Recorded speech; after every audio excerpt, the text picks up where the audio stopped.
Hey, guy. Ooh, it looks like my my thing's a little off center. Let me just fix that. Hey, guys. Welcome to our weekly Gwentlemen Talkshow, where we have a very special guest, community manager from CDPR, Pawel Burza himself. Hello, Pawel. How are you doing, man? Happy to be here. Yeah, looks like we're fixed. I'm at home. Oh, you live in, I don't know, the Gwent studio. Yeah, I don't move from this place. They actually film at your house. Like they didn't build a special studio. This is Pawel's house, and then they take all their kit there. We have real bread. We have water. We have a sword. Yeah, we always have this sword. The three essentials. Yeah, all the essentials that you need at home. Yeah. No one's torturing me, chat. So is it the water and the bread are like for friendship, and then the sword is just in case like we ask you questions that you don't want to answer, so you're prepared. No, I'm good. I'm always good to answer any question. If I can't answer, I won't, but most of the time I will. Yes, I'm the CDPR hermit. That's a good, actually. A hermit is good. This is my hut. Yeah, okay.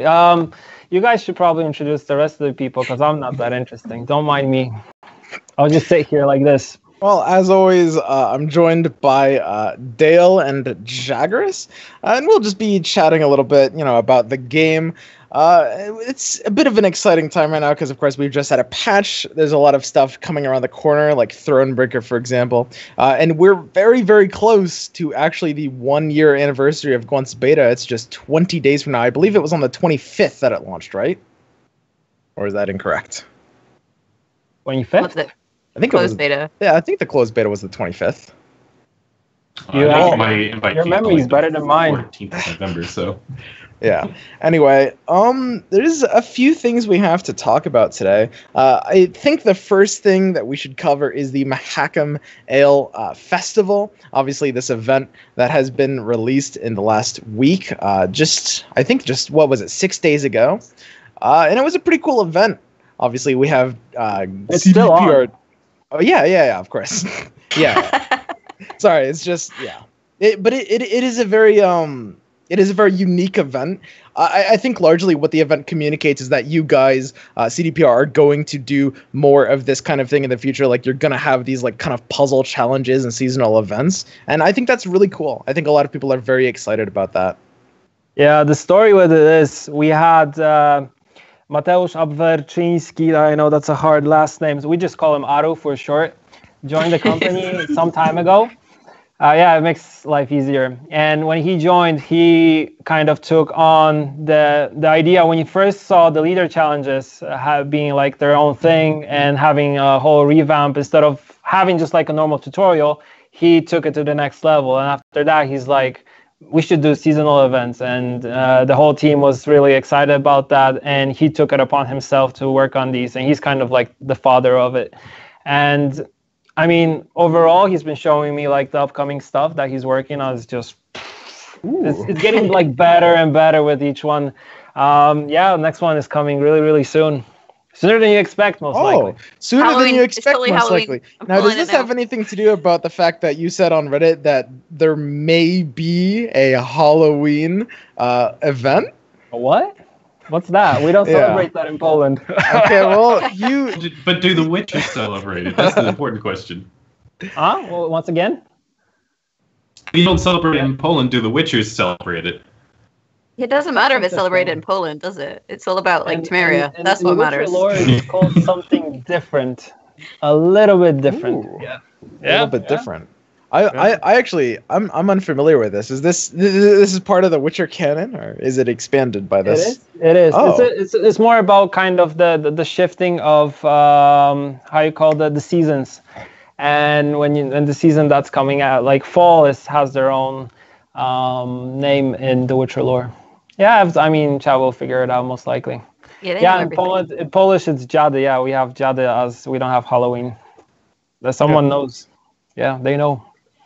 So, I mean, this formula that you guys have laid down with the Ale Festival, that's pretty much what we can expect to see in the future. I mean, basically, a few unique challenges, an avatar on a border, some just cosmetics, and then maybe, like, one of the challenges or two of the challenges being, like, these unique puzzles, kind of like how we had. Or do you guys have plans on possibly having like, some cards actually being released alongside these challenges.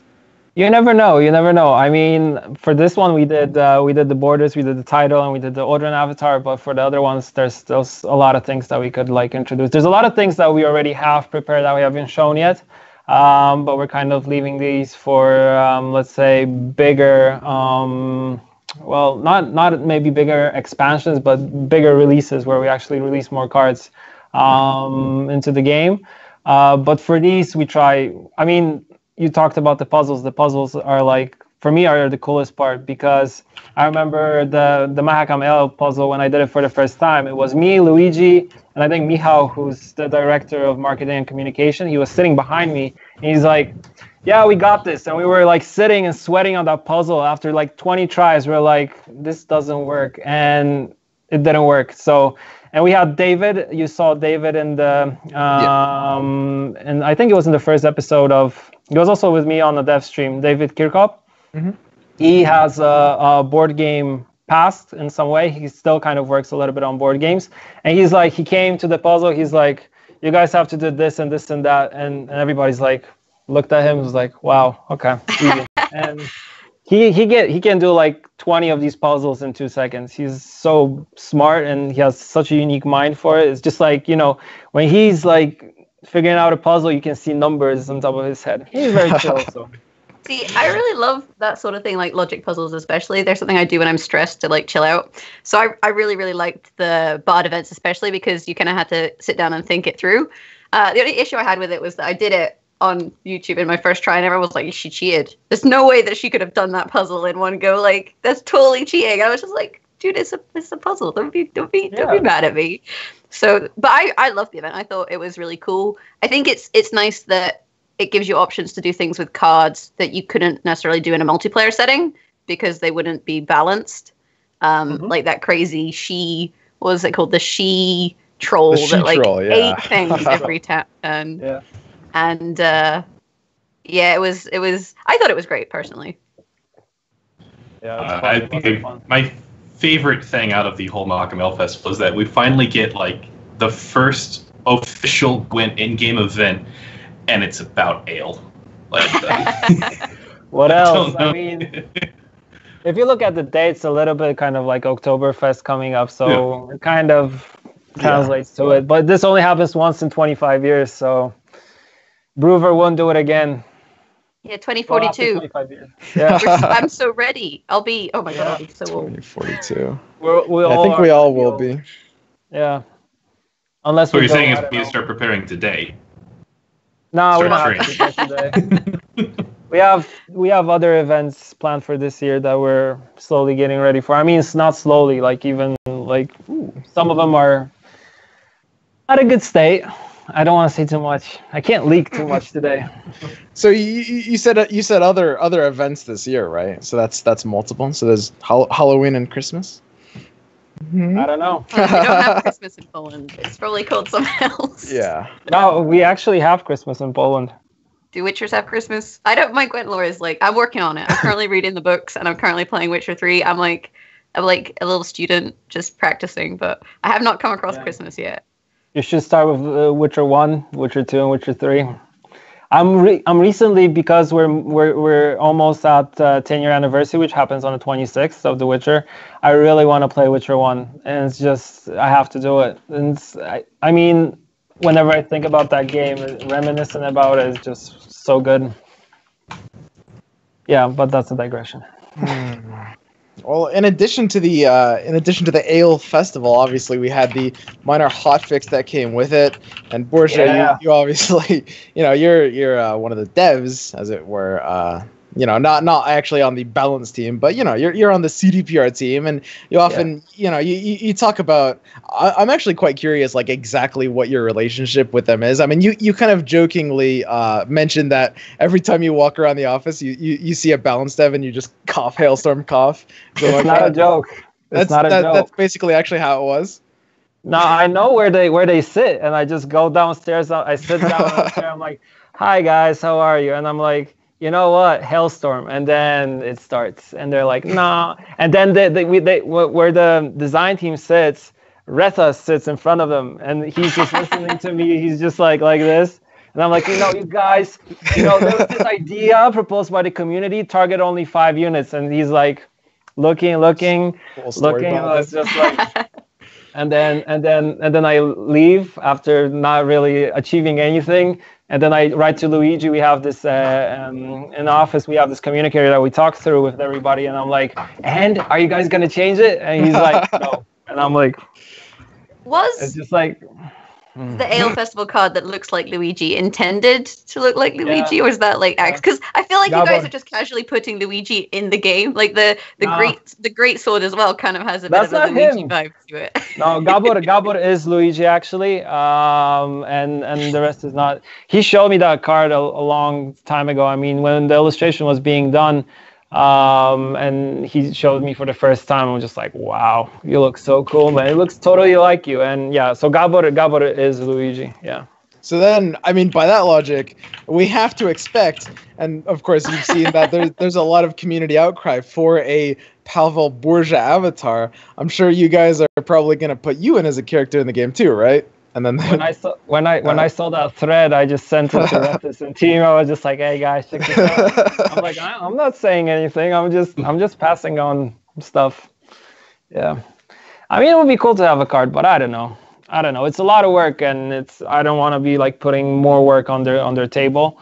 And I know like the art team is just working crazy right now. They're just making new art all the time. Every time I kind of go into the room, I see, wow, this I didn't see, this and that I see. It's all like new stuff for me, so it's good. We had a little. Is Gabor an accurate representation of Luigi though? Would you imagine Luigi in The Witcher as a ale-loving dwarf? Is the real question.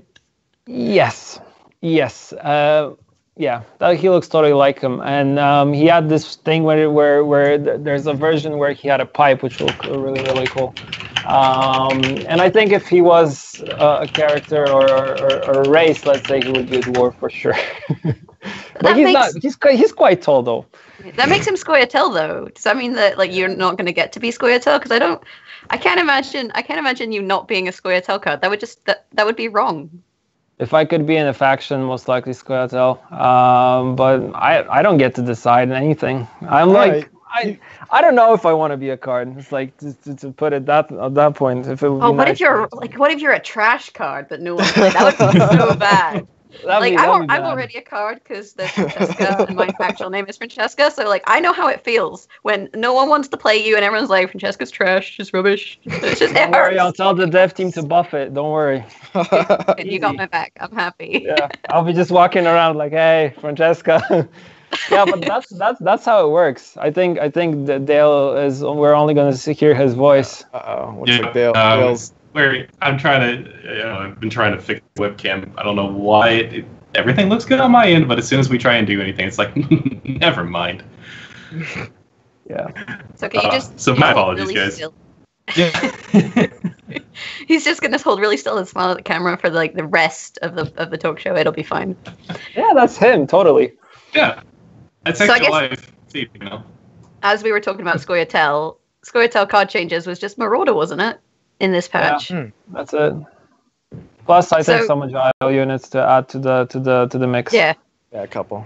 The agility party that's been going on recently. Yeah. I think like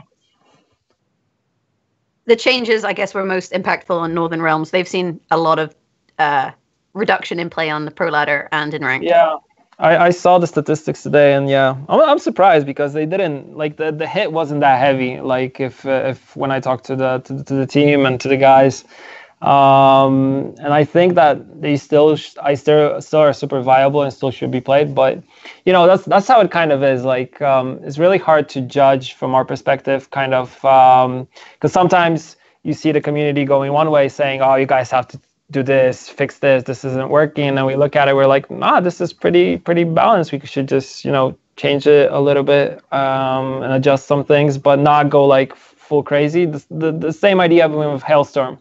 I talked with Rethas. He's like, well, we pretty much like where it is at the moment because you didn't really go into like super specifics. I'm like, it's a little bit hardcore. He's like, well, if you think about it, it's really not. But what we did is we decided to do a small change and to see how everybody reacts. And everybody reacted very positively to it, although it was a small change if you consider it, because it's only not affecting gold cards. So it's not a lot, but based on this feedback that I see now and I see how people react to it, they think that it was a good change. I don't know. Like, when I was pushing for it, I was pushing for like a limited number of cards on the road that will get affected by Hailstorm. But yeah. Yeah, I mean, it's definitely a step in the right direction. Honestly, a lot of people kind of very underreacted. Well, not underreacted. A lot of people were saying, off the bat that the Hailstorm change was, so minimal it didn't end up mattering. But I think it's interesting. It incentivizes a really kind of unique way of thinking about the game, and sometimes like wanting to buff gold units specifically if you want to play around it. And honestly, like people are kind of, I think, feeling that Hailstorm does actually feel like, noticeably weaker now. Yeah. And I mean, oh, sorry. It's okay. I was just going to say, I think with the patch, people often just stop playing a card because it's been nerfed. Like, I think we're in that stage now with Hailstorm where a lot of people have just stopped playing it because they're like, oh, it doesn't target golds anymore, so we'll take it out of all the decks. And then in a week or two, you'll probably start to see it crop up a little bit more. And it's similar with Restore. Everyone was saying, oh, Restore's nerfed, Restore's dead. And then now we have Discard, Skellige, Restore decks just like everywhere. Yeah, it was just one little tweak and Restore like kind of bounced back. What I was going to say is something, but I think I forgot. I'll just pick up where it is. Jaggerous saying, I always found the community at large to be very responsive, very adaptive to changes. I don't know what you're talking about. Like, this got changed from how I was used to playing it. I'll adjust immediately. That's been my experience. Like, no, it's the same thing. It's something gets different. Everyone's just like, oh my god, the card's terrible. Northern Rogues especially, like armor. Armor got the axe a bit, and I don't think that it's any significantly worse off from where it was. People are just like, nope, it's not the same card anymore. I'm done. Yeah, it's really crazy because you see a change. We're doing a developer stream. We're talking about something, and this is stuff that the designers do. It's based on data. It's based on statistics. It's not based on Reddit, as people think. It's based also on community feedback, of course, but it's a number of things put in one bag, and then you take a conclusion out of this, and based on that conclusion, you can actually balance something. But yeah, the idea always is like, oh, no, this is going to be unplayable now. It's like, come on, guys. No, it's not. You just have to try it, maybe adjust what you're doing to something totally different, and it will work for you, right? What I was going to say is, when we were looking today into the statistics, especially the pro ladder stats, when it comes to like the division of the leaders being played, at the moment we're really, really happy. I think it's the best that it has been in a really long time, where you have pretty much each leader being played, with only exceptions being Harold, the Cripple, and Unseen Elder, which see less play. So those are the only two that we're aware of, and that, I know that the guys will be doing something for them. So other than that, we're super happy. Everything is so like same level. That's really, really good for the game and healthy. Yeah, I think one of the largest changes, not necessarily of this patch, but exemplified by this patch, is the change, the direction you guys seem to be heading in with agility. A bit of a recurring theme we've seen over the last several patches as more units are getting agility, and this is very, controversial. I've heard a lot of people saying, it's bad for the game, ruining nuance, ruining identity. Obviously, I don't personally believe that to be true, and I'm sure you don't either, because you're part of the team that's putting those decisions to the test. But like, reasonably speaking, how would you? I don't know. If you could, I guess, explain the logic behind that, how would you? Well, like we said in the developer stream, we have a tech update that we want to launch hopefully this year, and with it is going to come a lot of changes, and it will change. Like, I can say openly right now, it will change the way you guys look at Gwent and how you actually play the game. So it will be. It's not something small. It's actually going to be pretty extensive. And I know that they're really working hard on it, and it's going to make everything so nice, so smooth, and it's gonna like all the things that Retas has been talking about when he was here. They're slowly like implementing everything into it, so it's gonna be crazy. And I've seen like some other stuff that's coming like later, and it's just beyond epic, and I'm really excited. When I first hear about something, I kind of am like, my reaction is like based on community reaction. I'm very like, wait, hold on. So what? Yeah. So many agile units? Why? And then I talk a lot with Luigi. Then he shows me some things, and then we go over like specifics. And when I see it, I'm like, okay. And when he explains it to me, and when I talk to Rethes, they're very like, they're really, really good at, telling what their idea is and what they want to achieve and what kind of the end goal is. And when I see that, I know we can't really talk about all of that openly and say, oh, we're doing this and this and this and that, because, things change, things shift, ideas get moved, and, things move around. So, but I mean, looking forward to the future is going to be really, really cool. I think that's fair to say. Like, with games like Gwent, you have to have a long-term plan. Like, if you look at Hearthstone, for example, it's been around for years. Like, we expect Gwent to be around for years. And if you want to keep a game interesting and fresh, you have to kind of plan ahead. I'm one of these people who feels like, I feel like the agility changes in the current state of Gwent, they frustrate me a little bit, because I feel like it takes out some of the forward planning in terms of how you play your units and stuff, knowing which cards are going to be placed on certain rows. Now, it's the case where they get played on any rows that, like, you no longer have that knowledge. But at the same time, I understand that it's a change that's necessary for something that is coming in the future, which will ultimately be, I would have thought, be good for Gwent. So it's kind of one of these things where even if it kind of frustrates you now, I feel like the community as a whole will probably appreciate it in the long run. Yeah, that's completely my stance on it too. Yeah, the only thing with the agility that's throwing me off right now is whenever I play a card, I'm like, wait, I have to play this on ranged row or siege row now, and it's like, oh, this is weird. Yeah, I kind of get also into that trap when I'm playing. I'm like, but this card with a melee, why can't I put it everywhere now? Oh wait, we just had an update, and just like, yeah, you get caught by it all the time. Or if you have something forced on one row, you're like, why is this forced? I want to place it here. I don't want to get ignied. Yeah. It's like gold targeting. That took a while to get used to. Suddenly you can target golds and you forget, and then it makes a kind of huge difference. I guess speaking of golds, we should maybe talk about Renew a little bit. Ooh. Yeah. So the current state of Renew, I think people are frustrated with it but I think the reason for this is because of the gold changes. A lot of the golds which have effects over time rather than trigger effects are not seeing play, and because they're not really seeing play, people are like, well, what should I put in this gold slot? And instead of thinking, maybe there's a gold that they find valuable, it's like, I'll just replay one of the good golds, basically. Seems to be the thought process. How do we feel about Renew? I guess we'll start with Burza and go from there. It's kind of going back and forth with Renew. I see it being played, and then I see after it was resurrecting from both graveyards, it was too crazy. Then we toned it down, and everybody's like, "No, I'm not playing that card. It doesn't resurrect my opponent's Hjalmar, and I can't go crazy." But then finally, whenever you have a competitive scene and you have a tournament, someone will most likely, like Crokies, use the card, and everybody was like, "Oh, we have to time it well," and there's a lot of things that kind of play into it, but I think overall, it's like if you have a strategy and you have key golds in your deck that you want to replay, of course you will use it, because why not?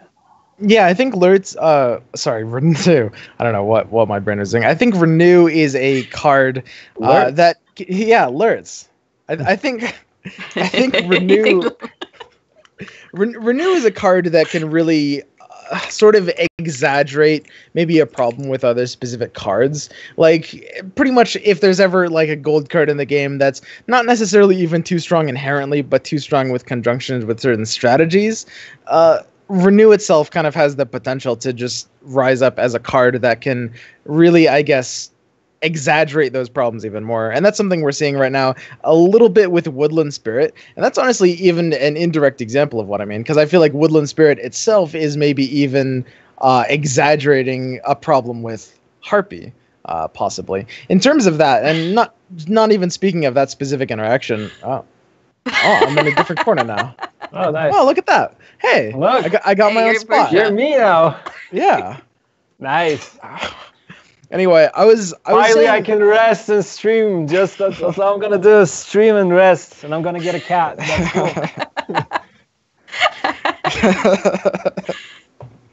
Anyway, Renew. Yeah, I guess I was.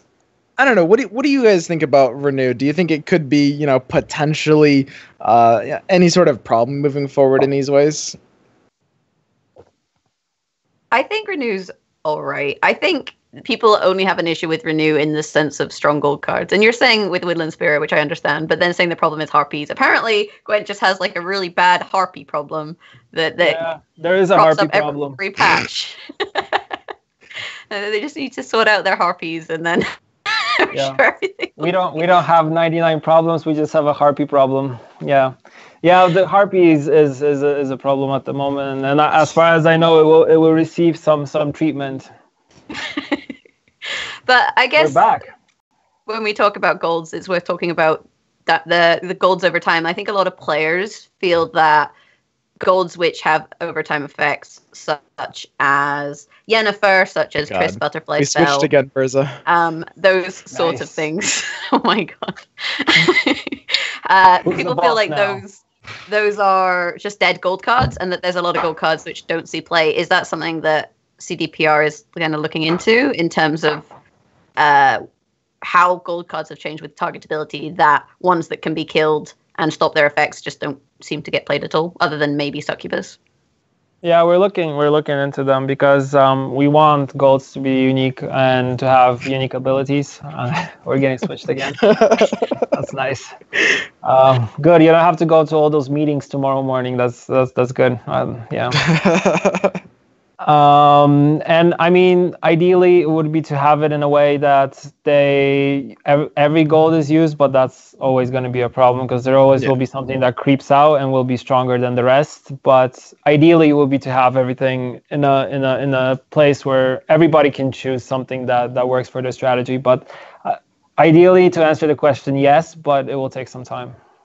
Yeah, and I mean, balancing neutral golds, and so many of these golds we're talking about are neutrals, is kind of the hardest part, because neutrals kind of have to be intentionally weaker than like faction cards, but if they're too weak, then they just don't see play at all. So it's that's a really, really fine line with like the neutrality there. I mean, one question I have, and you mentioned just now that like you guys were kind of looking into Harpies as a potential like problem card, like maybe a minor one. Are there any interactions or mechanics or cards or whatever that you guys are currently maybe, in any way minorly unhappy with? Like, that's just a general curiosity. Now we're unhappy. Like I said, we would want Unseen Elder to see more play, but there's actually a cool idea for him, but I can't really go into specifics because it will ruin the fun. And something for the overall Axeman kind of archetype, let's say with Harald, so wounding your opponent and getting buffs for that. There's something that needs to be done there because we're not totally happy with how it works. Yeah.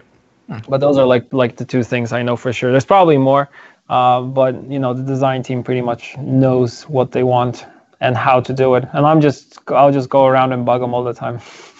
I think the other thing is you have to be aware that there's always new content coming out on the horizon, which is going to mess up the balance anyway. So you can't get too bogged down in the current state of the game when you know about things that are coming in the future.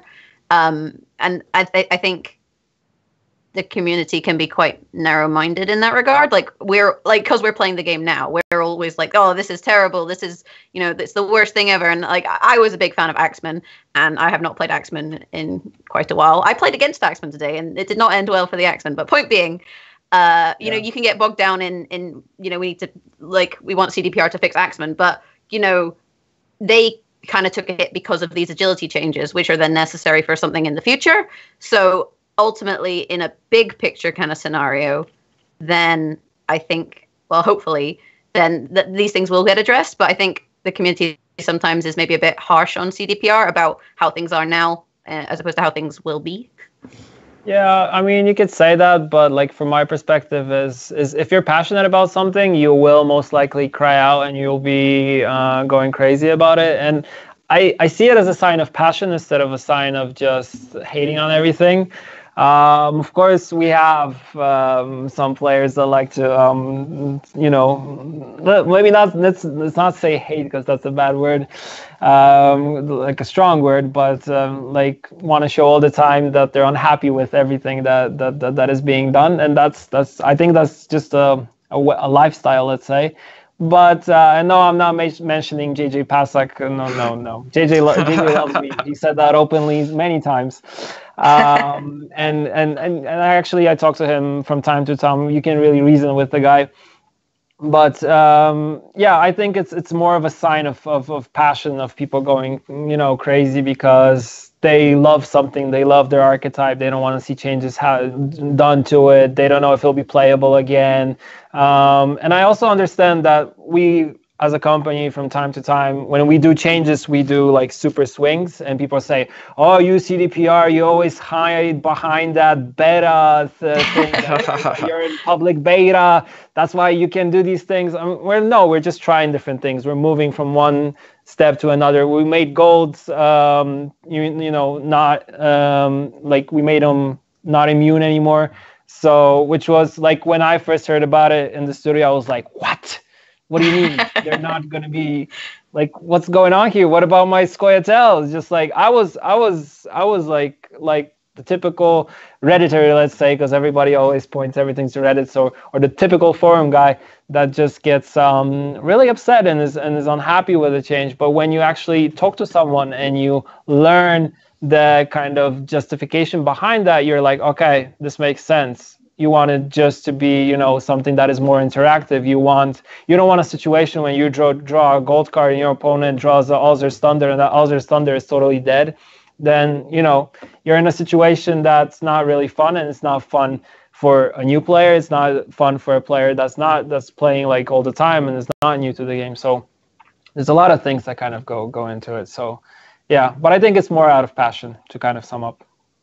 Yeah, no, I think that's a really good way of looking at it. I think that like Gwent is in a stage right now where it's just a huge transition. I think people really kind of underestimate that Gwent compared to other like digital card games that we're naturally comparing it to is right now we're in a very long beta, and it's been a major transition process. So many different things have been changed because the game wasn't originally designed to be a multiplayer card game in this way, right? Mm-hmm. What? Did I say something? No. Okay. Just laughing at chat, thinking that Dale is dead. No, Dale is alive. He's just super quiet today. I'm just trying to figure out some internet issues. Oh, see? He's there. Hey, Dale. Yeah. I blinked, but as chat's already pointed out, non-premium version of me today. Yeah. You need some powder for that? The answer is yes. You just say yes, and then wake up with like 2K powder on your account or something. Wait, give me a second. I have a keyboard somewhere. Anyway, Swim, what were you saying? Yeah, so I just think people often forget that Gwent, unlike so many of these other games, was not originally designed to be a digital card game in a multiplayer environment. And of course, that's a completely different game. So we're seeing so many changes compared to those other card games, and even like a longer beta because of that, because of the nature of the game Gwent is, and people just kind of forget that. But there's going to be growing pains, but I think in the end, you guys are making the best decisions in the long term for Gwent's future. I hope so. Yeah. I know that the team is making the best decisions possible. And like you said, the game was never designed to be a standalone thing. And a lot of players think that we already had like a general idea of Gwent becoming a standalone thing. No, we didn't. It was pretty much the community like saying, do a standalone, make it a standalone version. And from that point when we actually did it, we are kind of, fine-tuning the game and making it more and more competitive. Of course, we reached to some obstacles along the way, but for us, it's just we learn from it and we try to do things better all the time. So, yeah. So I guess talking about the future of Gwent and also kind of first impressions, because we did touch on the new player experience and how it's important to make changes in that situation. I guess we should maybe talk about the UI a little bit. This is, I know, something a lot of people in the community feel could be more polished. I mean, I have my own frustrations with the deck builder. I know this is something CDPR is aware of in terms of having to go out and into the collection and then craft your cards and then back out and into the deck builder again and that side of things, and the 8 million loading screens that occur in that regard. Are there things that like I guess CDPR are wanting to work on with the UI in terms of, I don't know, even little things like maybe having interactive things that you can click on? I know other card games have that sort of thing as well. Yeah, there's a lot of things and kind of the ideas for UI, and I know that the community wants a lot, and we also want it. But for now, we're mainly focusing on the mechanics, on gameplay, on making everything super awesome. What we want also moving on, instead of also when we do the UI changes, what we want is to introduce things that feel a little bit more, how to put it, like, for example, something's triggered, but they're supposed to trigger at pretty much the same time, to make everything standardized in terms of priorities and how the cards actually interact and work. This is something that's also been a big thing for us, because we want the game to be as polished and balanced as possibly we can. But in order to do that, it takes a lot of work and kind of going back and forth and looking at ideas, scratching some ideas, and then going back and maybe taking something. It's a lot of work. And but like I said, with the whole tech overhaul that we were talking about on stream, you can expect some changes in the game. Yeah, I mean, this tech overhaul sounds like, I mean, you guys have been talking about it both here and on the last dev stream. It sounded like quite a big deal. Is there? Yes. Is there? I mean, obviously you're not really allowed to talk specifics. Well, not even talking specifics, but like as a generalization, like, are you allowed to like say? Because this is kind of like the first, we as a community are really hearing about it just on the last dev stream. Like, can you at least like say what kinds of things this might change, like what this might allow you guys to do, like how big of a deal this is? Well, this will make the design teams work a lot easier. It will make it easier for us to standardize everything within the game and make the gameplay as well as what you do like super smooth. And I think that's the most important thing, because we've seen a lot of players and a lot of people talking about the idea of the game being a little bit let's say stubborn in some way, clunky, and of course we want to get that kind of out of the way, because we want everything to be very smooth, nice, the interaction is being played nicely, and that everything kind of in terms of priorities fits and is super nice. So that's pretty much the idea behind our thinking. Yeah, no, that sounds like a really, really great game from really great thing for the game from my perspective. I agree. I think it's got a lot of those things kind of already there. Some of the card effects, like I guess some people hate Ragnarok, but like the Ragnarok card effect, the Skellige Storm, Yennefer, Conjurer, the kind of effects that happen in the ways that like those cards trigger are really, really cool and visually really impressive. So I think it would be really awesome to see the game kind of like everything pulled up to a similar level. Yeah, that's pretty much the idea, to have more effects and to have like effects that maybe don't look at the moment as good as everyone would anticipate them to look actually twice as better. So that's pretty much the idea. Well, the people who play on potato computers are going to be so mad. I mean, I like the change that I like the most with the recent patch is that you can actually turn off premiums, and that's what a lot of players ask for. And there always should be an option for players who don't have like you said, potato, but don't have a really good computer, or playing on a laptop that's kind of old, to have the ability to actually enjoy the game and make it run smooth, but maybe not have all the visual shebangs attached to it.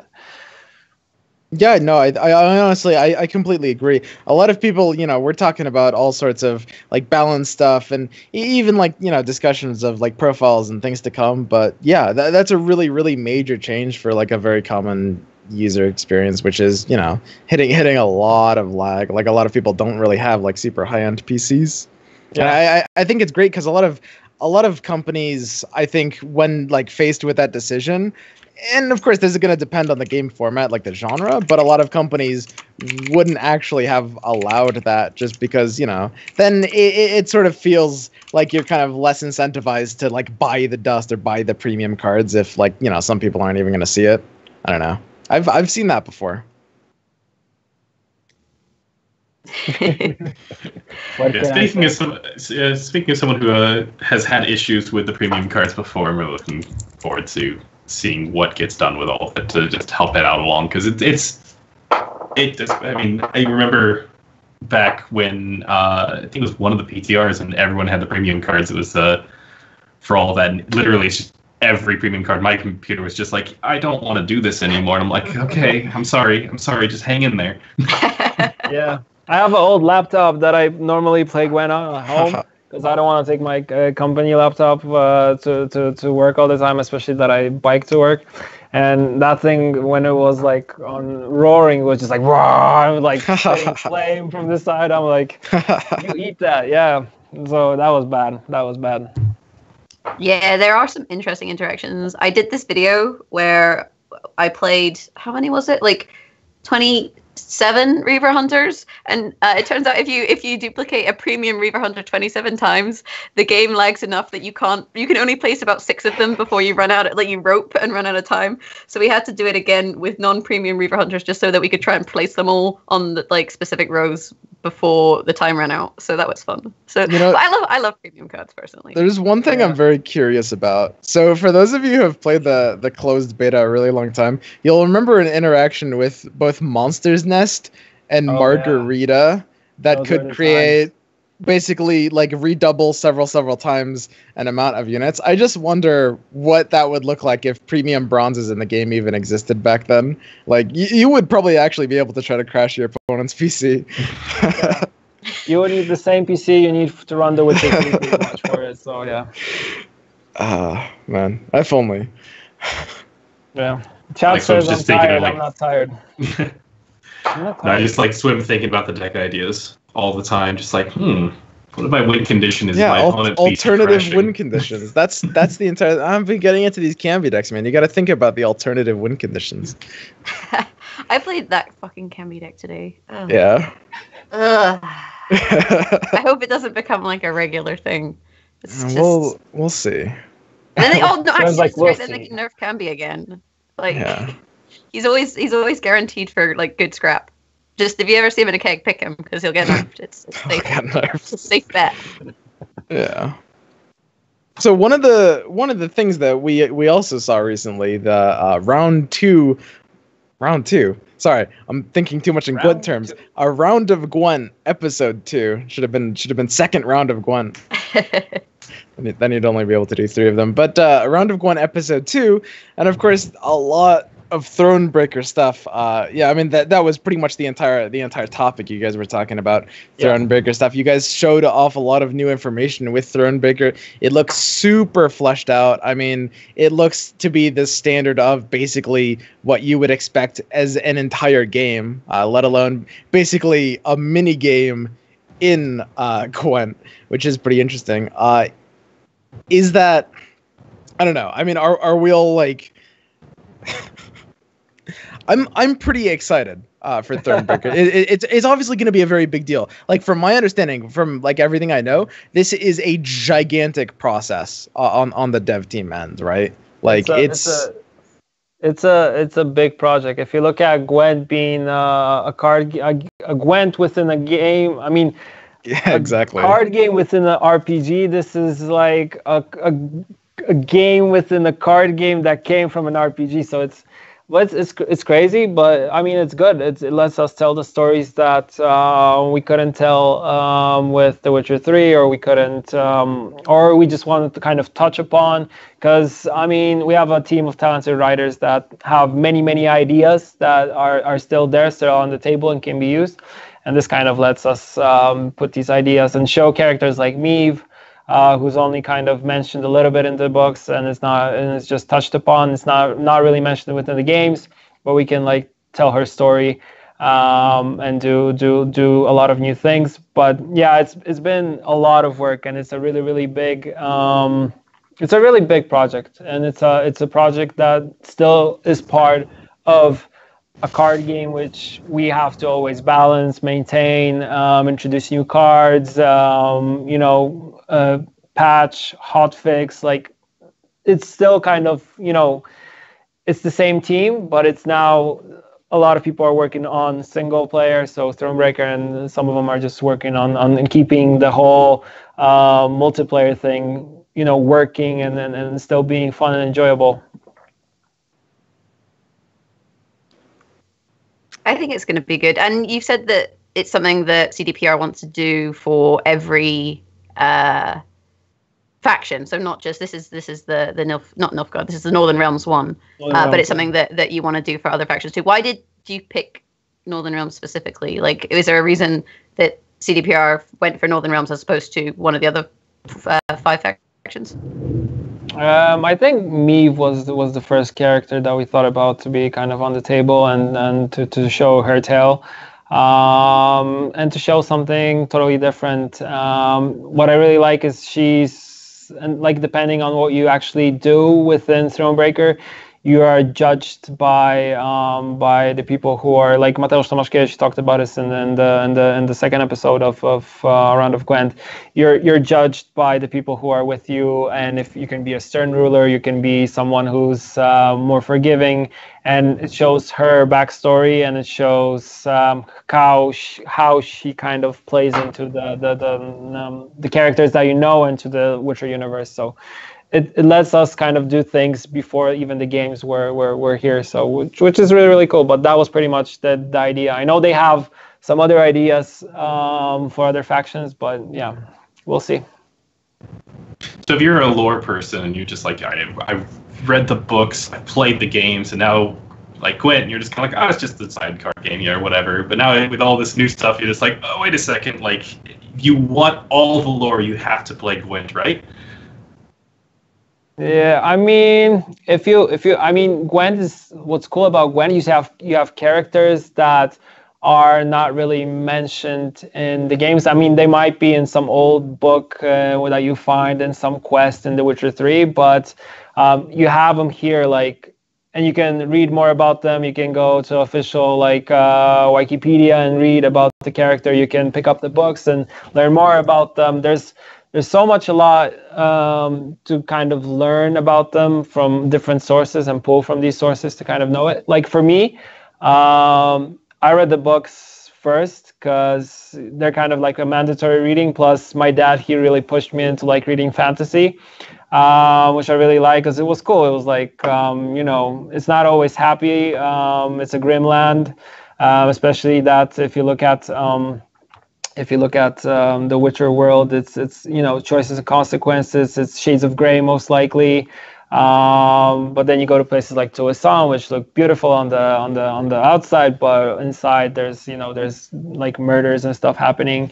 And you read about this in the books, and then, like, for me, when I played Witcher 1, I was just like blown away because I had in my mind, I knew how I see the characters and how they're supposed to be portrayed, and then I saw them, brought to life. And it was such a long time ago. I can't even believe that it's been like 10 years since I played the game, and I was just like, wow, my favorite characters actually came to life and they're in a game now. And I was just reading the books all the time, and went through all of them.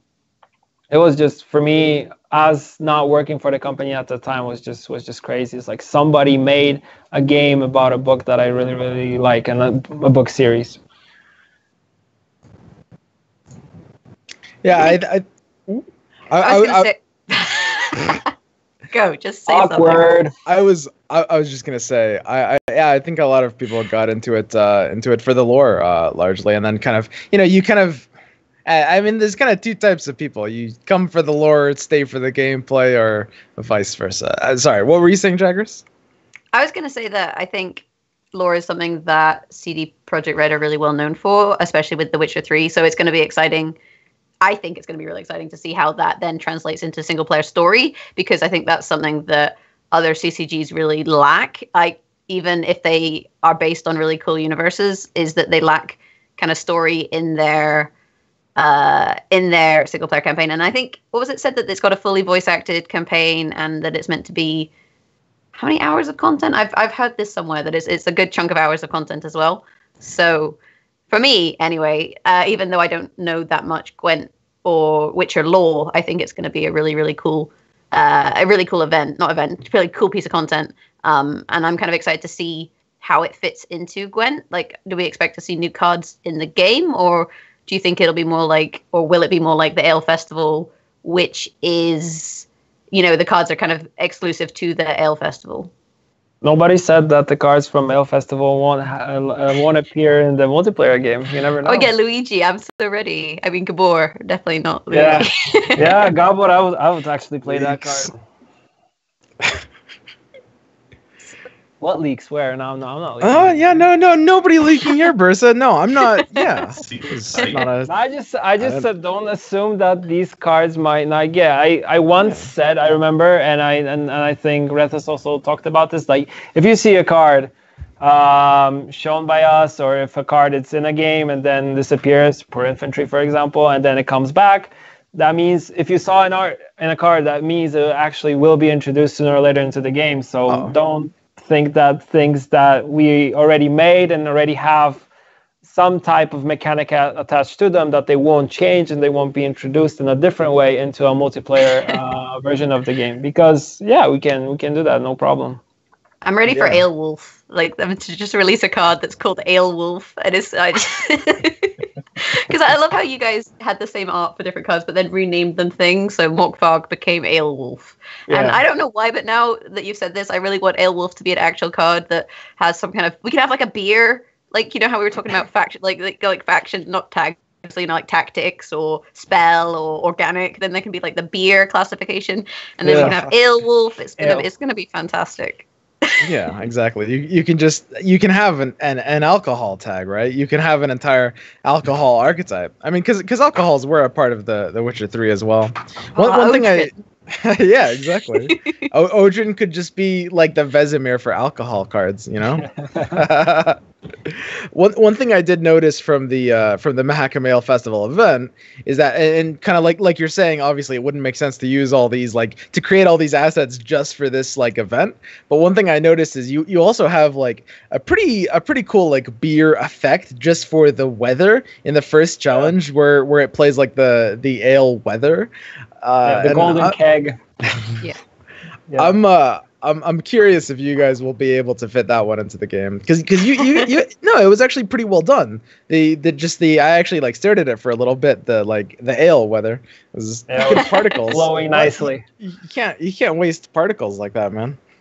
Yeah, I mean, all the things that are within the game and that we use, we try to always kind of reuse, or if we don't feel like we want to reuse something, we just pretty much, I know the team, they just always up themselves to make it better and better, so you never know. I mean, we were talking about that tech update and like how everything's going to be really smooth, so now maybe fog is going to look like beer fog or something. It's going to be called froth, yeah. And then frothlets, and see, it's going to be a thing. The alcohol archetype, and then everyone's going to be complaining. It's going to be fantastic. Anyhow, what do you want to talk about next? You want to talk about tournaments, or you want to talk about I think that's all we have left to talk about. Esports. Oh yeah, I love esports. Obviously, you guys at CDPR are really, that's one of your like main focuses right now. You guys have kind of like shown us in the last several months that pushing Gwent's esports scene is a really big deal.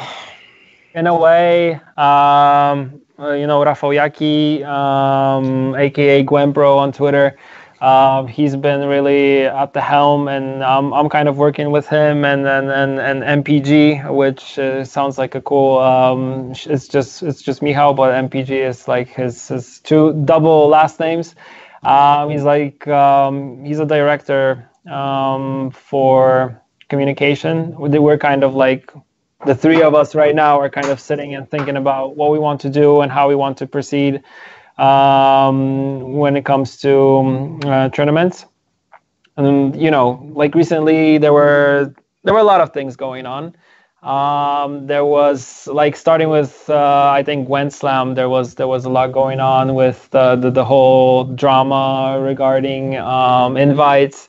So I think like when we were talking about it, we thought that we have to kind of like hear out what the community has to say, and we were just talking between ourselves that okay, we have to do something, but how do we approach it? And we're really unhappy that life coach really got into the crossfire, let's say. So we pretty much tried to solve that problem as soon as possible. And then there was this thing with kind of having a better way of, instead of having an invite for Challenger, it would be to actually have some type of different way to invite people. So we're like, okay, if the community wants to decide, let's do a poll. And we kind of sat down. That was the first idea I think the guys came up with, and we're like, well, yeah, a poll is a good idea, let's do it. And yeah, you pretty much can see the result of that. I think with esports and kind of with the tournament scene, if we want it to be done well and for it to be a thing that players actually want, they have to have a big part of the voice that is actually saying, okay, we want this, we want that, can you please change this? But we don't want it to, to be into a big, no, the polls were not rigged chat. I can see that. Pretty much like the idea to have an additional qualifier with around 200 players was something that like Gravez from Gwentlemen, he wrote to us. He wrote like a really long email saying that he has some ideas for it, and it's really, really good because I mean, like I've always said, like the most important thing is that tournaments were started by the community. Gwentlemen were doing them. Passiflora was there. There was like bowstring tension cup. Exactly. Thank you. And all of these kind of were pushing us to actually do something of our own. And of course, we don't want to do things that are not going to be okay with the esports community or with the players that are competitive. The most important thing is to have, whenever we talk about it, is to talk it in a way that we're not pointing fingers and saying, okay, it's your fault, or this is a sign of favoritism. We don't want things. So this is kind of started with Gwent Slam, and from that we're kind of, okay, maybe we can change this. Maybe we can adjust. Maybe we can give the players a little bit more, a voice that can be heard, or let them decide about some things that we're having trouble deciding on. Because I mean, looking back to the beginning, like we made competitive play for players because it was a request that came from them, and they already started doing this by themselves. So, and forming into groups, forming into teams, which was really, really good. And it happened organically. It wasn't like pushed by us. We didn't come out with the game. We're like, okay, we got Gwent. It looks okay. There's some things that need to be fixed. I mean, whether it's like changing everything to ones on all rows, we'd be like, yeah, let's do esports now because we're ready. No, we're not. We're never like that. Even if you look at the beginnings, like I mentioned, like Gwent moving as a standalone, it was an idea that came from players, and we implemented that. And everything we do moving forward when it comes to esports, it was influenced by the community. If we do other things, I saw that banana swim, and it's gonna be, it's gonna be influenced by the community. I thought I could sneak that one by you.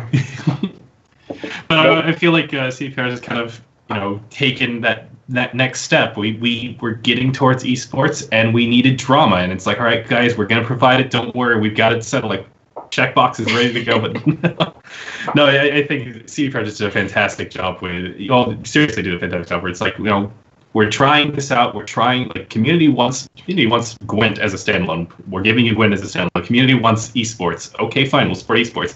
And it feels like it's the same evolution that the Gwent standalone has had, where it starts off and it's a little rough and around the edges, but it's mostly there, and then you're trying to expand on it and fix it over time. And that's something that it makes me so looking forward to where you all take esports because you're like, all right, we're going to try this. Oh, that didn't work. We're going to fix it and, move on and make it better in the future. And if you just keep doing that, you just keep getting towards a better and better scene for the community as a whole. And I'm really looking forward to it.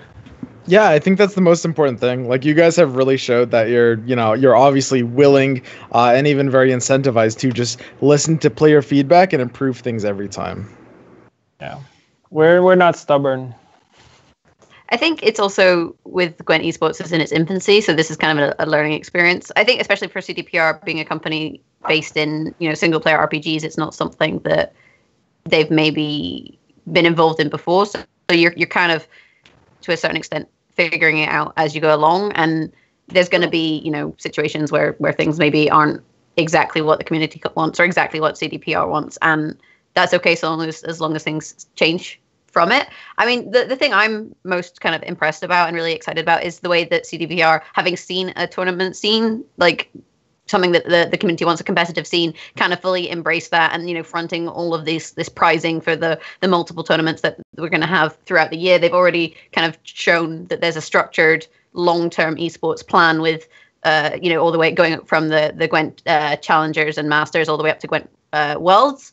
So for the players that are interested in being competitive in Gwent, they can see that there's going to be a fairly significant amount of money involved, and also like a future. Like, this is something that people could do for a living potentially, and I think that's just something really good to see from a casual player standpoint. I don't want to be a competitive player, but I love myself some esports. So seeing CDPR basically saying, "Hey guys, we agree. Like, this is pretty cool, and we see that this is something that you want, and we're willing to invest in that," is really good from a community perspective. I don't know what to say. Thank you.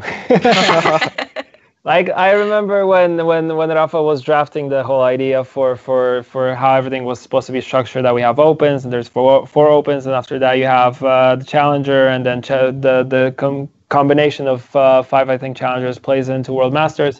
That was pretty much him kind of jotting stuff down, and we were talking about it, and it really, like, when we had everything ready, it was like, okay, this is a really big step for us. It's like we're actually moving openly and saying that we're doing something esports connected with, because we did Challenger. Challenger was like, let's test the waters. And when we tested the waters, it came out that people really liked it. So we're like, okay, let's have a solid plan for it.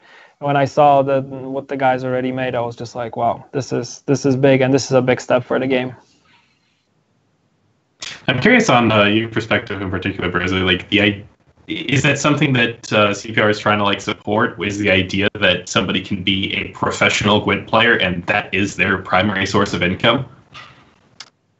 Ideally, yes, and this is something that we kind of touched upon the first time I remember it was me, Rafael, MPG, and someone else. We kind of sat down with Life Coach when he first came to Warsaw for Challenger, and was like, we were talking about him, we have some ideas, but first we want to kind of test the waters. And he was telling us, of course, if you want players to kind of choose Gwent, they need to see a roadmap. They need to see some idea for a future. They need to see that you guys are actually planning ahead and you have a whole tournament system in place. So, and we're like, yeah, we know, but first, like we told them the same thing that I just told you. We first have to test everything and see if players want this. If they want this, then of course, we'll move forward, and we carried out that plan as we planned in the beginning. I think that's fair to say. Speaking of tournaments, we should probably mention the Gwentlemen Open while we're at it, because we just had one this weekend, the September Open, which we broadcast yesterday in October, as you do. So congratulations to Croquis, he did win that one. This is just Gwentlemen news that we should talk to while we're on this topic of esports.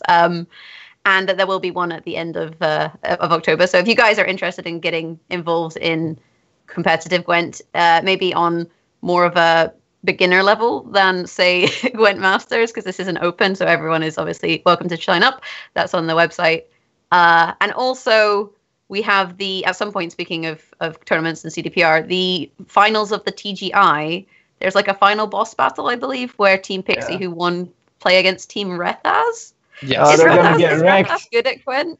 Oh yeah, He's yeah, good. no, yeah. He's good. Rethaz and the guys from his design team. I mean, he said specifically that these are players, including himself, that are able to consistently hold like top 100. Like the actual like balance team is going to definitely put up a fight here in this friendly little show match.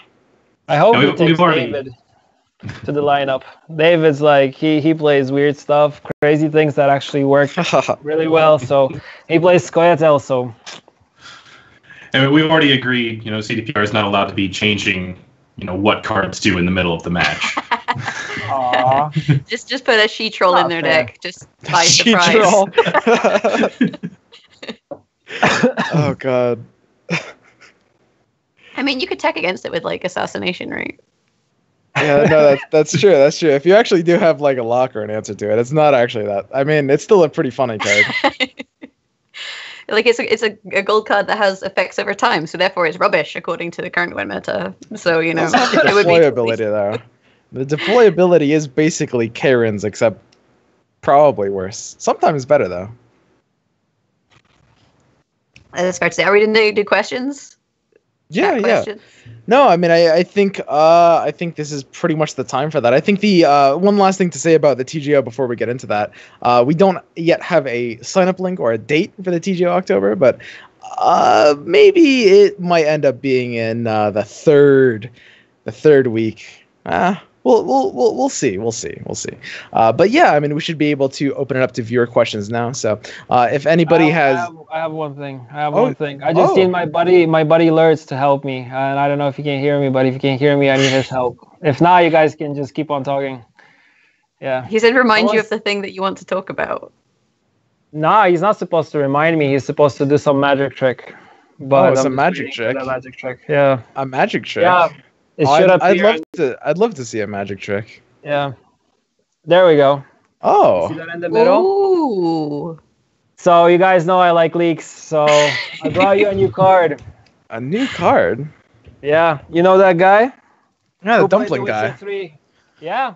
That's right. So, he's the armorsmith that makes dumplings. I've met him, and then he gave me a quest that was for like level 20, and I was level 8, and I was like, right, I'll get to that at some point. That's cool. So, do we expect to see more cards at the end of this season, like we did with the change from season 1 to season 2? Yeah, there'll be 20 cards. Actually, there'll be 21 cards coming to the game. 21 specifically because we're adding one more card to Skellige, because players felt that Skellige is not getting enough love, so they'll get one additional card more than the rest of the rest of the faction. So 21. You heard it here first. I think neutral's not getting enough love. Yeah, and Hattori's coming to the game. I really like his art, and I was pretty much had the ability to choose one card that I can show today, and I specifically picked Hattori because he's really, like, if you play The Witcher 3, he's tied to it perfectly. So we'll leave him there. Yeah. Nice. I'm intrigued. I love new cards. Yeah, me too. It's always fun. Now we have to guess what he does, whether it's like a sword effect or like a dumpling effect. Like, who knows? Oh, well, I'm interested to think what they'll have done for him. A dumpling effect? There's got to be like an Easter egg in the premium where he suddenly like puts down his sword and like eats a dumpling or something like that. If there's not like an Easter egg with dumplings in the You premium, cannot associate the guy only with dumplings. He had to move to dumplings because the underworld in Novigrad pretty much pushed him away, so he couldn't be a blacksmith. And Geralt helped him to kind of become a blacksmith once again. Don't forget, he's a master blacksmith. So yeah, but when I went to see him, he also great. he fed me delicious dumplings. Like, you had the option to Yeah. just eat a dumpling. I was like, okay, we're gonna eat a dumpling now. Like, He wasn't happy with that It's- life. It's fine that he's a master blacksmith, but I'm hungry. yeah, he's a master dumpling smith too. And you know, there's loads of master blacksmiths in The Witcher, but how many master dumpling smiths are there? I think he's the only one that, canonically. I don't think you meet any others. Although I wouldn't know. Makers. You mean blacksmiths or dumpling makers? Blacksmith, there's a couple. Yeah. Oh, dumpling makers. Yeah, yeah. I think. Yeah, you don't see many of dumpling exactly. makers. Yeah. Anyway, pretty exciting. I personally look forward to the extra cards in Skellige. I've been really gravitating towards Skellige personally lately. They're yeah, oh yeah, yeah. No, they're pretty cool. But anyway, with that, we should be able to open it up to viewer questions for the last 20 minutes. So anybody can go ahead and type at Gwentlemen, and we'll pick out questions and answer them. Obviously, this is a special occasion with Burza here, so feel free to direct anything towards him. Burza just answers questions about the future, and is like, I can't say very much about that. This is so. Spoilers. We're probably going to be told that he's not allowed to talk about some of these things. Yeah. Oh, bloody hell. We expect that. I see Panda's question. Is budget kind of the deciding factor as why we only do top 8? In a way, no. I mean, budget is not the problem. Mainly the problem is kind of facilitating everything and making everything work up to our standards. But like we said, if we have to do an additional qualifier that will involve over 200 players, we can do it. It's not a problem. We've done that already for the qualifiers for the community qualifiers for Challenger. It was 256 versus 256 players from different regions, and they were pitted against each other, and it worked out. So it's something that we can do. We always like to keep everything top 8 because, I mean, if you look at it, we have something called a pro ladder, which lets us pretty much choose the top 8 players and take them instantly to open, which makes life a lot easier. But it also, they have to qualify through that, and that's the whole idea of the ladder being there. Easy. Yeah. I'm just gonna point out right away that there's only so long we're gonna be able to go without ignoring while ignoring all these people spamming coin flip in chat. So Burza, no, we can ignore them. Oh, really? We can ignore them. Oh, okay, let's keep ignoring them then. Okay, no, that's fine. I don't know. Coin flip has been something that we've been going back and forth looking into. Basically, if you talk with anyone and if you look at statistics that come from us, are not, I mean, coin flip is not that much of a deciding factor. Of course, you will see tournaments where you have stats like 72, 77% saying that coin flip is a deciding factor. Well, yes and no. And there's a lot of like statistics behind that I don't think I'm the person to really talk about. And no, Chad is trying to say Rethas did not brainwash me because that sounds like something someone brainwashed by Rethas would say. I'm just going to put that one out there. Yeah, well, everything's rigged now. I don't think by myself I am controlled. Yeah, but no. I mean, in a way, it might be a problem and we might have to find a solution for it, but we're kind of on the fence right now and we're looking at it, like testing the water, looking for solutions, then trying to test them out, see if that actually works and if it has impact on their overall game. And I know everybody's been very, very like vocal about the coin flip with some players being super vocal about it, but this is something that we are aware of, and you don't have to tell us every time about it. But if there will be a fix, there will be a fix. If there won't be one, there won't be one. Simple as that. I think it's like you were saying earlier, Burza. It comes down to passion, right? Like some people are very, very passionate about, not having to go first. Yeah. I think it comes from it, or blaming the coin flip for losing. It's like, it's not my fault, it's the coin flip. No. I mean, we'll find something to blame. So if you change the coin flip, I'm sure there's something else that we can blame for losing, like bad draw or something. Yeah, exactly. Someone is asking what are cdpr doing to get new players into the game, so I guess to encourage growth of the game in terms of new people coming in as time goes on. I think the best thing for getting new players into the game are things like festivals, and we saw Mahakam Festival, which showed a big spike in the player base, so more players picked up the game. I had friends who play MTG and competitively and not, and who work in the MTG, so Magic the Gathering community. And I'm like, okay, we have this thing called Mahakam Festival. Maybe you just want to try it out. You don't need to have a deck for it. You can pick up the game. You haven't played in a long time, so maybe try it. And I've pitched it to a couple of people, and they picked up the game. Then they came back to me like, "Oh, this is really, really cool," and it's different than multiplayer, and it gives you like they like the puzzles. So I mean, it's something that brings more players into the game easily. Yep. Here's one that I'm positive you won't be able to say anything about. Anything about arena mode or some kind of draft mode? Any plans whatsoever? Well, like in Hearthstone had an arena. I know what that is. I'm just oh, okay. Come on. Well, I play Magic the Gathering also. I know what draft is. I didn't play Magic. I don't know what draft is. Sarcasm does not work on Swim. Like it just goes like this. Like you just act like you don't know anything, and he will explain it to you. Like he just assumes the lowest common denominator of knowledge.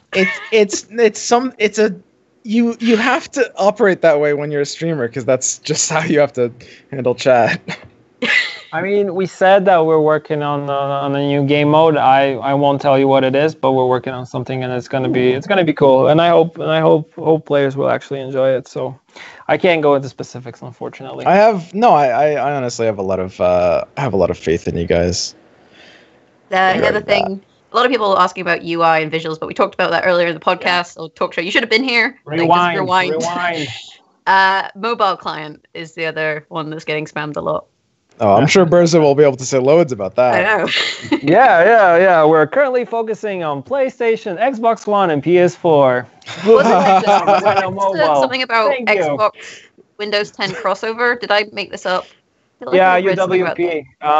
If you get the game on Windows 10 via their store, you have pretty much a universal platform that you can use with your Xbox and then on PC. So it pretty much it's not like, to make things clear, because a lot of players were kind of not getting this point. It's not that you have your version of GOG and your GOG client works on your Xbox client. No, it's if you have to have the game on Windows 10 through the App Store installed, and then you can use this account also on your Xbox One. So it's like a new account. Yeah, pretty much. Does it mean that people who are on Xbox can then use this on PC? Yes. So if you're on Xbox, you can basically log in on this whatever it was, Windows UWP. Play, UWP, and then you can play on PC. So Panda will be, so happy about that one. Panda, I talked to him. He has like 20 different accounts, and some of them are Smurfs, some of them are good ones. And I'm like, dude, you have to stop with the accounts. You're like, no, I'm working on building my PC account, and I see him in chat also. Like, I'm working on this. I'm gonna move from Xbox, and he's kind of like millions of accounts. Okay, so we can't talk about mobile is the thing. You got Windows, PlayStation, and Xbox. Like for now, just be happy with what you got. Any more questions in chat? Swim, you spotted any? What do you think about making more hand buff cards? Having blade oils. So more hand buff cards is the question. Hand buff cards. I mean, that's more cards that buff stuff in the hand. Yeah, basically. I think it's a very dangerous. I mean, this suggestion kind of implies neutrality, like a neutral card that does that, and that's a very dangerous thing to do. I mean, that's a very scary effect to put on a neutral card, because typically there will be like one faction that'll be able to break that. Like currently, I play Pumpkin's deck, which pretty much focuses on buffing Brienne and playing her. Like this is something that was played back some time ago, and I think, for Scoia'tael it's nice, but like slamming a big unit at the end and then destroying your opponent is a bit crazy. But having it across all factions I think it's too much. But I'm not the designer, so. Someone keeps asking about a new board, but I don't know if they mean a new board in terms of like adding rows or anything like that, or if they mean a new board in just visual changes. But something about a new board is being spammed a lot. I'm guessing it's visual changes the board. Yeah. But didn't we talk about visuals earlier? I like how a lot of players have been recently complaining about the look of the board when the board hasn't changed for such a long time. And recently, it's come to everybody's attention that the board should be changed. instantly because it looks old, bad, and stuff like that. I was just like, come on, guys. It's like you have nothing to complain that you complain about the board. I think we're in a good state. It's just because we're bored, you know? Like, we got to complain about something. Sorry, the issue of the week. Like, you know, there's kind of always something, and it's just kind of the topic that people are complaining about right now.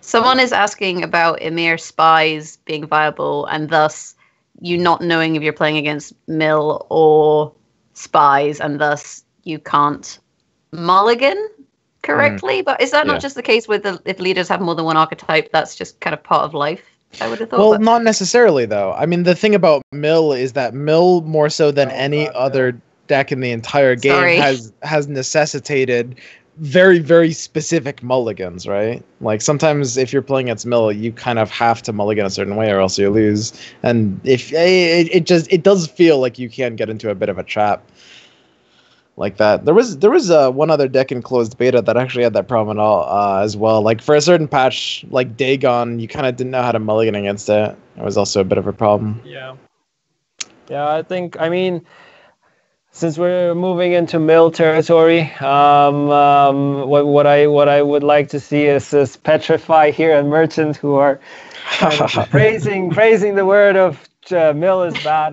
We looked at stats. I mean, the statistics of players actually playing mill is so small. It's like, I talked with Luigi recently, and told me, he's like, yeah, like 3% of people are actually playing mill, which is, based on the whole player base, 3% is not a lot. So, I mean, I kind of get, like, people don't like mill. I never liked mill when I played Magic the Gathering. Magic the Gathering had mill for being a viable archetype for a long time. And then it just slowly kind of degraded into being like a tier 3, 4, and not many people actually use it right now. So, yeah, I mean, mill is we could pretty much have a whole talk show about mill and what could be done, what could be changed. But I mean, we're always looking into things like that. But I don't think it's that big of a problem. Yeah. It also sounds like here the person's problem is that you don't know that it's mill. It could be spies, and thus, I guess the way you could fix that is like having a mill leader. But I don't think the community would react well if you added like a mill leader to Nilfgaard that like was embracing the mill archetype. I think that would probably upset them. Yeah, if your opponent's deck is empty, draw 3 cards. Yeah, something like that. I was just gonna say, like, a mirror mill version, you know, same effect, but if automatically always have a D Shackles in hand when playing, like. Yeah, at the beginning of your turn, and pick it up. Like old Ithne, you can just reuse a gold card on your board. Super old Ithne. Yeah, I mean, players that are complaining about mill should have played the alpha version, which had spies that would draw you 2 cards all the time, and it could be decoyed and played again.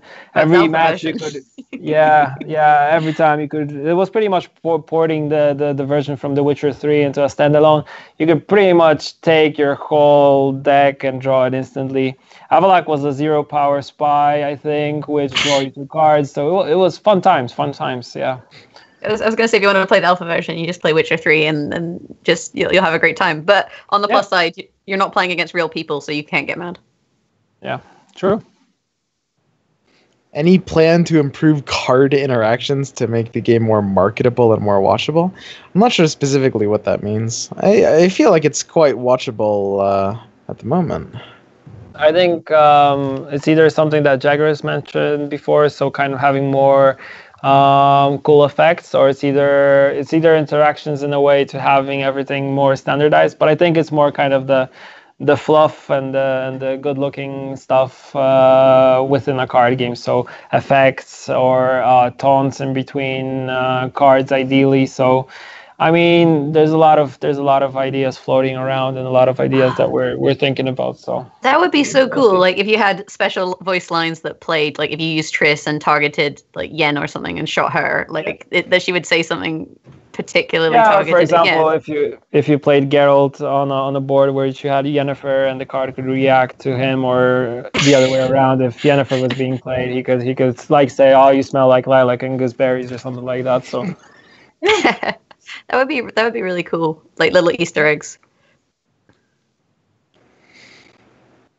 Burza, how do you feel about golds that only provide a big body like Tibor, Hjalmar, Dash? Is there potentially are the devs looking into any ways of like changing those? Yes and no. I think players are a bit scared of using gold cards that provide you a big power swing and that actually give you a large tempo, because they're afraid that these cards will be destroyed instantly. And that kind of stops them from doing it. I think these cards will see a little bit more play and will kind of creep in, most likely end of the season, but we'll see. I mean, normally that's how it is. Like, there's some cards in the meta that are not being used, and then you see them kind of creep in, with kind of Hailstorm creeping in like very late into, I think, one of the seasons, and then now being like a staple card that is played in most of the decks that you see. So I don't know. I mean, it's if it requires a change, of course the team looks into it. So it's easy. It's all based on stats. We see which cards are crafted and in what quantity which cards are used, which leaders are used, which is the most popular card, least popular card, and amongst golds, bronzes, silvers, so everything. We have a lot of data to go through, and based on that data, we apply the changes, and of course based on player feedback. So I guess one last question that I've seen asked a few times is someone's asking about premium tokens for icons. So I guess we could phrase this question as, what does cdpr have planned in terms of cosmetics? So beyond titles and borders and icons, is there anything kind of cool in the works? Maybe, I don't know, like alternative card art or premium icons, for example, that players can get kind of excited about? Card backs? I've seen some things. I knew that was gonna go that way. There's a lot of ideas floating around, but I don't know. We'll see. Because I do know people have that collect them all kind of mentality when it comes to cosmetics. So I think it's probably something that we'll hopefully see in the future, especially as it kind of works for cdpr as well, in that it can maybe make them some money, which is always nice as a company. Any last questions, or are we good? It's interesting how everybody in chat is saying let Burza go home and stuff like that. I'm not forced to be here. I'm actually he's at home. He is home. Yeah, he is home, guys. He sleeps there. I'm having fun, and the bread is his dinner. What dinner? The bread is this. You could like kill someone with this thing. Really, it's rock solid. It's been here. I think it was here since one of the first recordings of a round of Gwent, but someone corrected me that it's quite new. So I don't know why it's so stale. But yeah, it's stale. Well, if you need a good dumpling, I know a guy. Yeah. Right, no, he makes sauce. Right, he doesn't make dumplings. Exactly. Blacksmith, not dumpling. Plus, he's an elf. That's cool. Anyway, that is, I believe, all the time that we are going to have for this installment of our Gwentlemen Talkshow, where, of course, we were joined by very special guest, Burza. Yeah, sorry. Very, very happy to have you on again, Burza. Your dedication to the community is commendable. I always feel like I could do more. Me shout outs? Yeah, you got. Yeah. Well, we always do shout outs, so you got to do the shout outs. You want to go first? Shout outs to the Gwent community, because they're the best. I mean, thank you for the memes. You guys been slacking recently. I haven't seen any new ones. Ha ha ha. But no, just thank you for being so nice, welcoming, and positive towards me. It's quite overwhelming that people have been so nice to me. What I'm here to do is I'm here to pass on your word to the development team. And I try to be almost everywhere, although recently I've been a little bit hiding on streams, especially on Swim Stream. I've been hiding and not interacting with chat, because when I get spotted, I get a million questions, but I have to be there and I will answer those questions. I'm gonna start. Thank you. I'm gonna start outing you. I'm gonna start like telling people to search for Burzas in the chat, guys. Get them. How long do you think? it'll take for someone to Photoshop Pawel onto that new card art, because I think he is in fact the most photoshopped man in all of Gwent. So I'm quite ready for like Dumpling Smith Pawel. Like I want to see this. Someone in chat better be on that like right now. Yeah, I'll probably see it on Twitter before we're done. Like, I like that my Twitter, like my company Twitter, is just a place where I can just place all the memes that I get from everyone and repost stuff from Reddit and from forums and from everywhere. It's just so good. Do you have any shout-outs, Jaggerous? I don't have shout-outs this week. I always shout out chat, but like he just shouted out the whole Gwent community. Exactly. So I feel like his job is to manage us, and so I feel like I can't even try and do it now. Yeah. Maybe the weebs in chat. I know Swim loves the weebs in chat, so let's shout them out. They'll come out to play. Just you wait. Yeah, you'll get the emote. Yeah, the anime emotes. Here they come. There they are. Dale, shout outs. Shout out to Burza for agreeing to be here again with us. It's like I know it's one of those things where it's like, yeah, like my job is to be community manager, but it's still like, from my perspective, having dealt with other game companies before, I've never seen any other game developer or company, expose their developers as much as CDPR has and get out in the community and listen to feedback and implement feedback, and it really.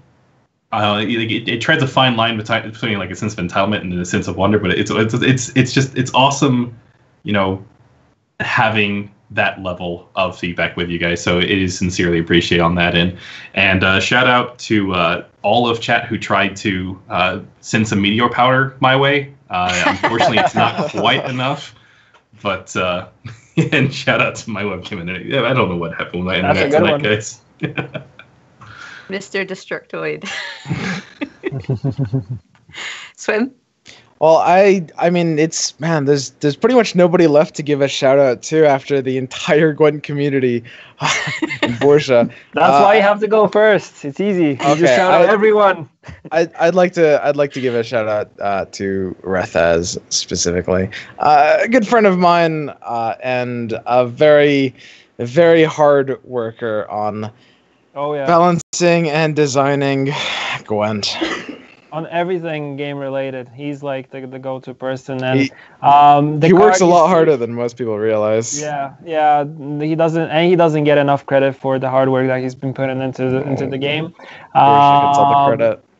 Yeah, Burza gets all the credit while he's walking around doing Hellstorm and all that stuff. And collecting memes. But the card that you saw today, Hattori, wouldn't be possible to actually appear here if it wasn't for Rethus. So all the love should go his way. Because when I was talking to him, I was like, I'm probably gonna want to talk about some of these things. He's like, do you want to pass on anything to the community? He's like, maybe you want to show something. I'm like, well, a leak is always good. He's like, here are the things you can choose. Choose one. And I'm like, Hattori. He's like, okay, easy. Here you go.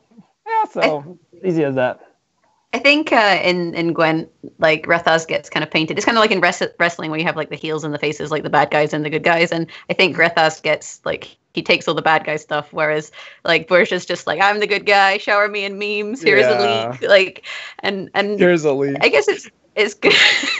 I always went to the shop and bought a leak so that I could make a really dumb leak joke. I'm just gonna put that one out there, but the shop had shut by the time I kind of thought of it. But anyway, that's. I know you said you had a list of leaks that you could go through, Burza, and you chose Hattori, but just out of curiosity, when you're sitting through all those different ones you could possibly do, what was really what were your options available? That's a good one. That's a good one. Nice try. No. There was this folder. It was cyber. I forgot. I don't know. I don't know. Nah, but Hattori. I mean, come on. Hattori's the best. Nah, but it was Gwent related stuff. So yeah, it was an interesting list. Yeah, actually, yeah, like you guys said, Rezas should get a lot more positive vibes and stuff because he's behind most of the big decisions that actually happen in Gwent, and he's been listening to you guys. He's been reading everything. He might not always write all the time, but he knows what's going on, and every time I talk to him, so he's like on point, knows what's going on. So a lot of the changes that happen are thanks to him. So you guys should be grateful. I'm just a community guy that goes in front of a camera and talks gibberish, and it works. It does work out. It's always good fun. Anyway, I guess. Slim, are you okay? Yeah, sorry, I read a kind of a good comment in chat. I'm not gonna repeat it, but it got me. Anyway, I would yeah. So that is our show for today. Be sure to stay tuned for the signups for TGO October, and of course there was a second thing. Oh, the show match with Rethez that Team Pixie is still going to do for TGI. We'll have to see when we can arrange that. I'm excited. Can't wait for that one. Especially that each designer is like proficient in one of the factions. Like he has one favorite faction and is really good with it. So they pretty much have the full combo of each deck. So I'm really happy to see them compete. They'll probably do better than CD Projekt Wrecked, who got wrecked and didn't have time to actually play. So. Yeah. One more thing. If anyone is watching from Brazil and is going to Brazil Game Show, see you there. I'll be there. You're going to Brazil? Oh man, I want to be CDPR community manager. This sounds like a great job. I'm scared. Why are you scared? It's not. Sao Paulo is not the safest place. Haven't you heard? I like how you're like, I'll see you there. By the way, I'm really scared. Yeah. It'll be fine. It'll be fine. And if we don't hear from you, then, well, I've just said I would love the job, so. Yeah. Just remember, when you take over after me, you have to have a lot of leaks going around, so. Okay, I'll be aware. Anyway, this is like ending a swim stream. It just takes forever. Yeah, I was trying to do where I was trying to lead us into that awkward thing where we all just kind of wave and. Okay, we can do that. I've been waving this whole time. Well.